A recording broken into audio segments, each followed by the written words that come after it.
Asa gospel song sabnai omakatasi kakathar painin adesang naikindi tabang pesat kelat naik kakathar painin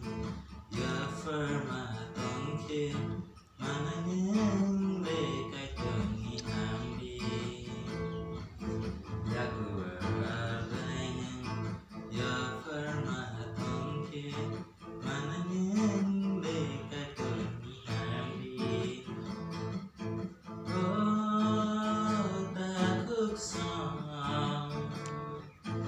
oh bukuk sang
Yeah.